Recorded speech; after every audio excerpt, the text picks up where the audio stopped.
Good morning and welcome to the Killik & Co market update. This week we've been dealing with very cold weather here in the UK, and that's caused a huge increase in demand for gas because people are using their heating a lot more. If you have a look at this chart here, you can see a big spike in the price of same-day natural gas. So usually it's around about 50 pence per therm, and it's been around about that level for the last 5 years. But this week it's actually more than quadrupled, so it's gone up above 250 pence per therm. So quite a significant rise there. It shouldn't affect domestic consumers so much because big gas suppliers like British Gas tend to lock into long-term supply agreements with fixed prices, but industrial users probably are feeling the pain from higher prices and also supply disruptions. And I think at the moment the government is being criticised for not having considered the UK's long-term gas strategy. So at the moment about 84% of UK homes still use gas for central heating. Gas is still a very important commodity for the UK, and I think it is wrong that the government has not perhaps considered this in the same way that they have set out a long-term electricity strategy.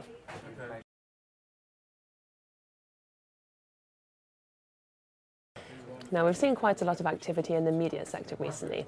We're moving towards a world in which people want to stream exactly the content that they want to watch, and perhaps the only live content they want to view is sport. The 21st Century Fox, that's Rupert Murdoch's business. It owns a lot of valuable films like Titanic and X-Men, and it makes programs like The Simpsons. And it also owns a 39% stake in Sky. Sky is seen as valuable because it has the rights to the Premier League football. So Fox bid for Sky last year because it wants to acquire the stake that it doesn't currently own. That bid is currently going through a regulatory approval process. Then in December last year, Disney came in and bid for Fox. So if that bid goes through, then Disney will end up owning Sky.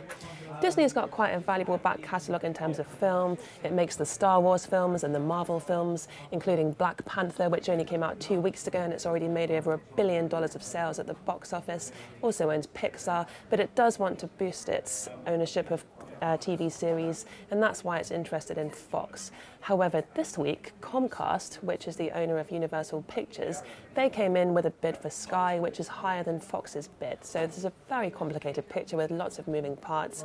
Could be very important for the future of media, and therefore I think it's very important to keep an eye on this story.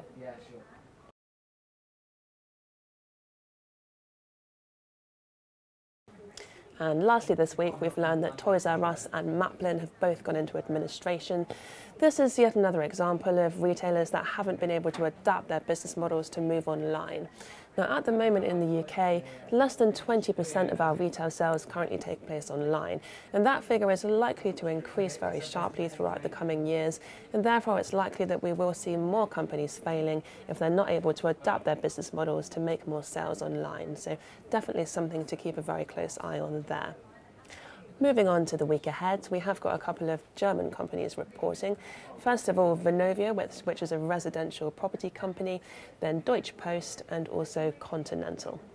That's it from us. Have a great weekend, and we'll see you next Friday.